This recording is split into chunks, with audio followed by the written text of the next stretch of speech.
आप देख रहे हैं न्यूज़ शो रामीन सैयद के साथ। नाज़रीन, आप ज़ैन मलिक को तो जानते ही होंगे, एक अमेरिकन सिंगर हैं, पाकिस्तानी नज़ाद हैं। मैं तो उनकी बहुत बड़ी फ़ैन हूँ और उनके जो गाने हैं वो बड़े मज़े के होते हैं। आजकल डस्क इन डॉल तो मेरा फेवरेट बना हुआ है। तो जनाब, उनके बारे में खबर चल रही है सोशल मीडिया पे, जो है वो बड़ा शोर सा उठा हुआ है उनकी एक बात पर, उनकी एक पसंद के ऊपर। तो मैंने सोचा कि क्यों ना आपसे शेयर किया जाए इसको। उन्होंने रिसेंटली एक इंटरव्यू दिया है इंडियन मैगज़ीन में, और उससे कबल वो पाकिस्तानी, अपनी जो उनकी पाकिस्तानी साइड है उसको बड़े फ़ख्रिया अंदाज में बताते रहे हैं कि मैं पाकिस्तान से हूँ, और जो उनकी पसंद नापसंद है पाकिस्तान के हवाले से उसको बड़े फ़ख्रिया अंदाज में बताते आ रहे हैं। तो रिसेंटली उन्होंने LA इंडिया, एक मैगज़ीन है इंडिया का, तो उन्होंने उसके ऊपर इंटरव्यू दिया, और उन्होंने इंटरव्यू में जो बातें की उससे पता चला कि उनमें कहीं ना कहीं वो बॉलीवुडनेस भी बसती है, और जनाब उनकी जो फेवरेट चीज़ें हैं उनमें हिंदुस्तानी चीज़ें बहुत ज़्यादा शामिल हैं। तो मैं आपको सबसे पहले तो वो कवर फ़ोटो दिखाती चलूँ कि मैगज़ीन LA इंडिया जो है उसके मैगज़ीन ने इनका कवर फ़ोटो डाला था अपने मैगज़ीन के कवर पर। और साथ ही जो है मैं पहले तो आप वो फ़ोटो देखें, इसमें आप देख सकते हैं कि सिंपल हिल फिगर कलेक्शन का उन्होंने स्वेटर पहना हुआ है। राहुल विजय इनके एडिटर थे जिन्होंने इनको स्टाइल किया था, और जो इनका स्वेटर है उसको इस तरीके से डिज़ाइन किया गया है कि उनके सारे टैटूज़ भी नज़र आएँ।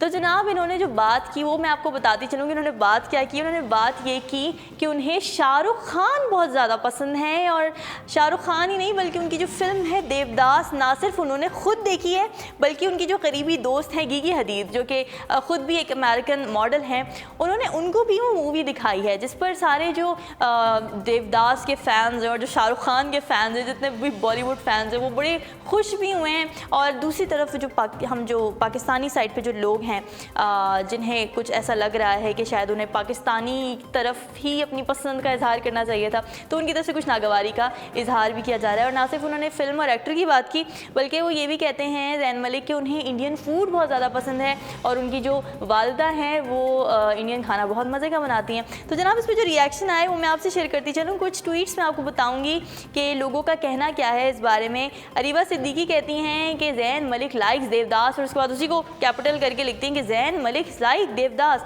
तो वो कहती हैं कि मुझे ऐसा लगा था शायद मैं इमेजिन कर रही हूँ, लेकिन ये वाकई LA इंडिया में पब्लिश हुई है बात, तो मुझे बहुत ही हैरानगी है इस बात पे। फिर ब्राउन गर्ल मैगज़ीन ने भी इसी तरह की एक बात जो है वो पब्लिश की गई है। अगली ट्वीट है एमल हक ज़ैन, जो कि ज़ैन मलिक की कोई फ़ैन लग रही हैं, फ़ैन अकाउंट लग रहा है। तो उसमें वो कहती हैं good morning Zain, love Shahrukh Khan and Devdas. यानी उन्होंने सब लोगों ने उन्हीं की बात को जो है कोट कर करके और बड़े मज़े के रिएक्शंस दिए हैं। वन डायरेक्शन का किसी अकाउंट से जो है वो ट्वीट की गई है जिसमें एक जिफ भी डाली गई है, और उसमें उनका ये कहना है कि he love Shahrukh Khan and Devdas, what more I could ask for. यानी मैं इससे ज़्यादा उनसे क्या चाहूँ कि वो क्या बताएं, इतना उन्होंने जो है वो अच्छी बात कर दी है। फिर आयशा कहती हैं, उन्होंने ज़ैन मलिक के ही उन्हीं अल्फाज को दोबारा से रिकॉर्ड किया है, और फिर वो कहती हैं कि Zayn made Gigi watch Devdas, I am on the floor. यानी उनको बहुत ही ज़्यादा हैरत है इस बात पे, बड़ी खुशी भी है।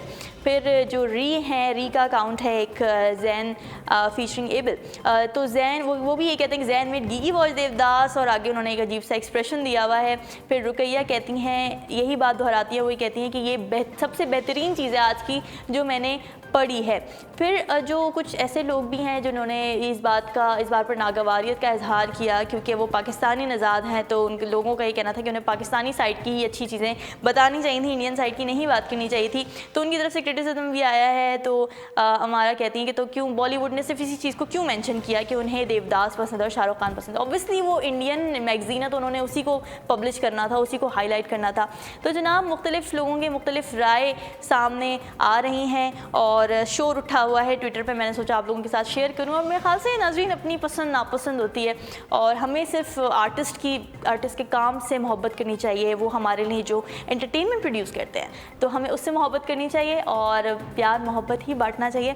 बढ़ते हैं कुछ अगली ख़बरों की जाने। मेरे पास सजल अली के हवाले से एक बड़ी दिलचस्प खबर है। वैसे ये जो तस्वीर मैं अभी आपको दिखाऊंगी कुछ देर बाद इस खबर से रिलेटेड, ये तस्वीर है उनकी 1 साल पहले बनने वाली मूवी की, लेकिन आजकल ये तस्वीर ज़रा ज़्यादा वायरल हुई है, तो मैंने सोचा कि ये भी आप लोगों से शेयर कर दूं। तो जनाब खूबसूरत चेहरे और दिलकश नकूश की मालिक अदाकारा सजल अली की तस्वीर सोशल मीडिया पर वायरल हो रही हैं, जिनमें उनका चेहरा मुकम्मल तौर पर ज़ख्मों से भरपूर है, यहाँ तक कि उनका चेहरा पहचाना भी नहीं जा रहा, और चेहरे पर जावजा ज़ख्मों के निशानात नज़र आ रहे हैं और एक आँख मुकम्मल तौर पर सूजी हुई है। आप उनकी तस्वीर अपनी स्क्रीन पर देख सकते हैं। जी जनाब, तो सजल अली के मद्दाहों की ये हालत देखकर परेशानी का शिकार हो गए हैं। ताहम मैं आपको बताती चलूँ कि घबराने की बात नहीं, क्योंकि मैं शुरू में ही बता चुकी हूँ कि ये जो तस्वीर है ये उनकी गुज़श्ता साल बनने वाली फ़िल्म की है। तो जो इनके सजल के जो चेहरे पर ज़ख्मों के निशानात हैं वो हकीकी नहीं हैं, बल्कि ये फ़िल्म के लिए किया गया मेकअप है। अदाकारा सजल अली ने गुज़श्ता बरस मॉम के ज़रिए बॉलीवुड डेब्यू किया था और इस फिल्म में उन्होंने एक ऐसी कम उम्र लड़की का किरदार निभाया था जिसके साथ ज़्यादती के बाद उस पर बदतरीन तशद्दुद किया जाता है। नाज़रीन, इसी किरदार को करने के लिए सजल अली के चेहरे पर इस तरह का मेकअप किया गया था जिससे ऐसा लगा कि उनके चेहरा जो है वो बहुत ज़्यादा ज़ख्मी हो गया है। और उनकी जो तस्वीरें वायरल हुई सोशल मीडिया पर वो भी आप देख सकते हैं कि वो ऐसा लग रहा है कि जैसे बिल्कुल भी ऐसा लग रहा है कि जैसे बहुत ज़्यादा वो ज़ख्मों से चूर हैं। और जब वो मूवी रिलीज़ नहीं हुई थी और जब उस वक्त ये फ़ोटोज़ वायरल हुई थी तब ऐसा लगा था कि जैसे पता नहीं क्या हो गया है, लेकिन बाद में ये पता चला कि क्योंकि उनके साथ ज़्यादती दिखाई गई थी और बदतरीन तशद्दुद किया जा रहा था, तो इस किरदार को करने के लिए सजल अली के चेहरे पर ये मेकअप किया गया था, जिसे देखकर मेकअप आर्टिस्ट की महारत साफ जाहिर होती है। नाज़रीन, ये फिल्म तो गुज़श्ता बरस रिलीज़ हुई थी, ताहम इंस्टाग्राम पर सजल अली की तस्वीर एक बार फिर वायरल हो रही हैं। नाज़रीन, आप लोगों ने अब उसका नाम चेंज हो गया क्योंकि पद्मावत आप लोगों ने देखी होगी और मैं भी बहुत ज़्यादा एंथुजियास्टिक हूँ कि मैंने वो मूवी देखनी है जाके ज़रूर। संजय लीला बंसाली की डायरेक्शन है और स्क्रीन प्ले और जो उनकी सिनेमाटोग्राफी वो बहुत ही मज़े की होती है, तो मैं बहुत एक्साइटेड हूँ। इसी हवाले से खबर शामिल करते हैं। बॉलीवुड अदाकारा दीपिका पादुकोण ने हिंदू इंतहा पसंदों की जानिब से कत्ल करने की धमकियों पर बिलाकर खामोशी तोड़ दी है। बॉलीवुड की खूबरू अदाकारा दीपिका पादुकोण फिल्म पद्मावत में रानी पद्मिनी का किरदार निभाने के बाद से काफ़ी मुश्किलात का शिकार हैं और अदाकारा को हिंदू इंतहा पसंदों की जानिब से ना सिर्फ तनकीद का निशाना बनाया गया बल्कि कत्ल करने और नाक काटने की धमकी भी दी गई। इन धमकियों पर उस वक्त तो दीपिका की जानिब से कोई रद्द-ए-अमल सामने नहीं आया था, लेकिन फिल्म रिलीज़ हो जाने के बाद पहली बार उन्होंने इस हवाले से अपना मौक़िफ़ बयान किया। भारतीय मीडिया को हाल ही में दिए गए इंटरव्यू के दौरान दीपिका ने उन्हें मिलने वाली धमकियों के बारे में कहा कि जब उन्हें इंतहा पसंदों की जानिब से नाक काटने और कत्ल करने की धमकी दी गई तो उनके वालिदैन बहुत परेशान हो गए थे और उनका परेशान होना कुदरती अमल था, लेकिन वो कहती हैं कि मैं अपना ख्याल खुद रख सकती हैं और उन्होंने रखा।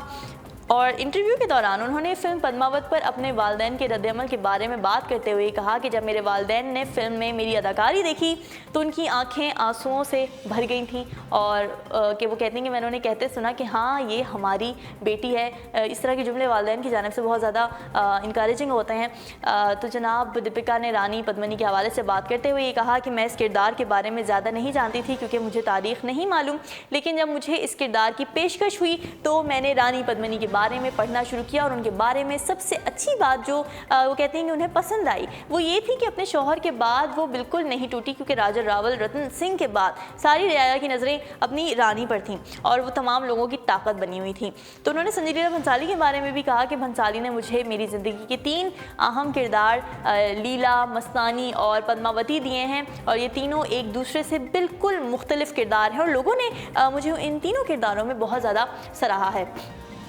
फिल्म में रणवीर के साथ कोई भी सीन ना होने पर दीपिका का कहना था कि मेरी ये रणवीर के साथ तीसरी फिल्म थी, लेकिन मुझे फिल्म में काम करते वक्त ऐसा महसूस हुआ कि मैं रणवीर के साथ हूँ क्योंकि हम दोनों की फिल्म में कोई भी सीन एक साथ नहीं था। और तनाज़ात का शिकार फिल्म पद्मावत अब तक 130 करोड़ से ज़ायद का बिजनेस कर चुकी है।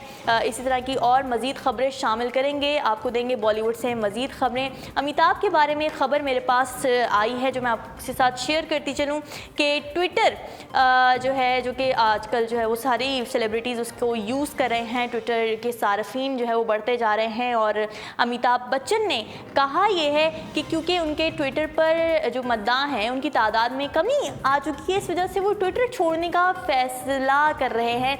अजीब सी खबर और उनके फैंस कम हो रहे हैं, इसकी वजह समझ से बाहर है। अमिताभ बच्चन की समाजी मेलजोल की वेबसाइट ट्विटर पर मद्दाहों की तादाद 33 मिलियन थी जो कि कम होकर अब 32.9 मिलियन हो गई, जिस पर अमिताभ बच्चन ने ट्विटर छोड़ने का फैसला किया।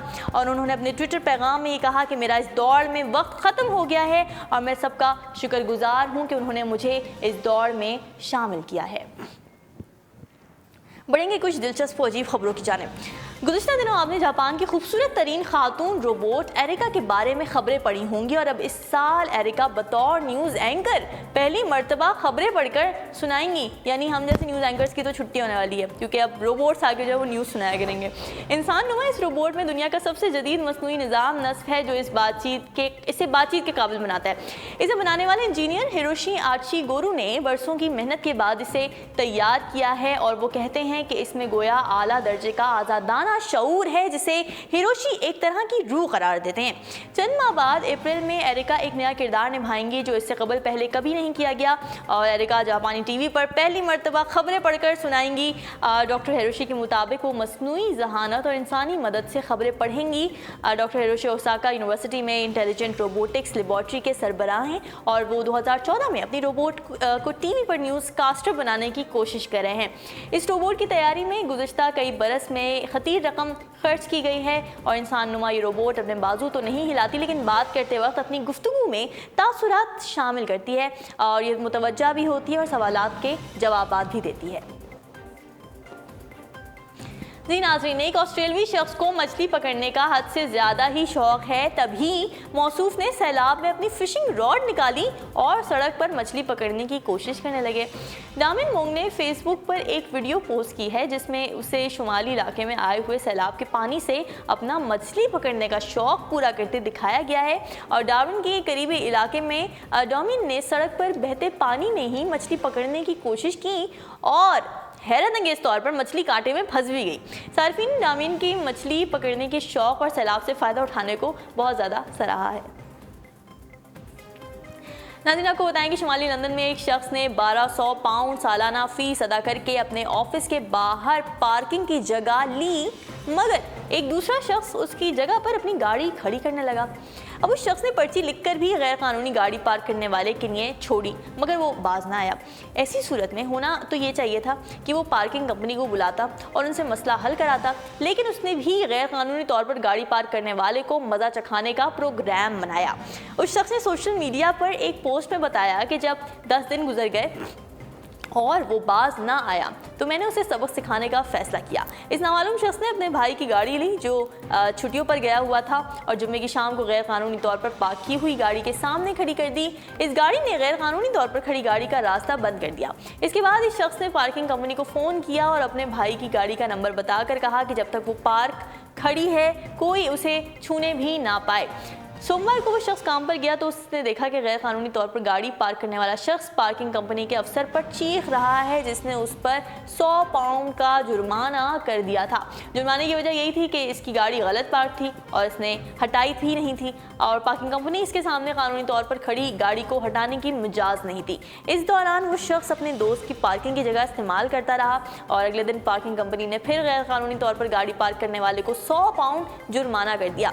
ऐसा एक माह तक होता रहा और इस दौरान गैर कानूनी तौर पर गाड़ी पार्क करने वाले को 2000 पाउंड जुर्माना अदा करना पड़ा।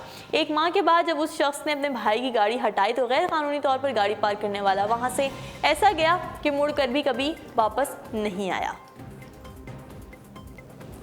जी नाज़रीन, चीन में एक शख्स ने सर्दी की शिद्दत बताने के लिए अनोखा मुजाहरा किया, लेकिन इस मुजाहरे पर उसे भी अच्छी खासी सर्दी को भुगतना पड़ा। मज़कूरा शख्स ये बताना चाहता था कि जनूब मशरिकी चीन में कितनी शदीद सर्दी होती है और इसके लिए उसने एक वीडियो पोस्ट कर डाली जिसमें इसके जूते और जुराबे शदीद ठंड की वजह से गेट से चिपके हुए नज़र आ रहे थे। इस वीडियो में वो ये कहता है कि चले मैं आपको दिखाता हूँ कि जनूब मशरिकी इलाके में कितनी सर्दी पड़ती है। इसके बाद वो गेट के सामने ज़मीन पर पानी गिराता है और अपना एक पाँव इस पर रखता है और फिर वो अपना एक पाँव गेट पर रखकर थोड़ा पीछे हटता है तो उसका जूता बहुत मजबूती के साथ गेट से चिपका रह जाता है। यही अमल वो अपने दूसरे जूते और जुराबों के साथ दोहराता है और उसके दोनों जूते और जुराबें गेट के साथ चिपक जाते हैं। इस शख्स की शनाख्त को जाहिर नहीं किया गया, ताहम नुक्ता इंजमात से भी कम दर्जा हरारत और कपड़ों की कमी में उसकी हालत का अंदाज़ा लगाया जा सकता है। यकीनन वो इस तरह का मुजाहरा दिखाने पर पछता रहा होगा। उर्दू पॉइंट्स अब तक के लिए इतना ही। मजीद खबरों और अपडेट्स के लिए आप विजिट करते रहिए हमारी वेबसाइट www.urdupoint.com। फिलहाल रामीन सैयद को दीजिए इजाज़त। अल्लाह हाफ़िज़।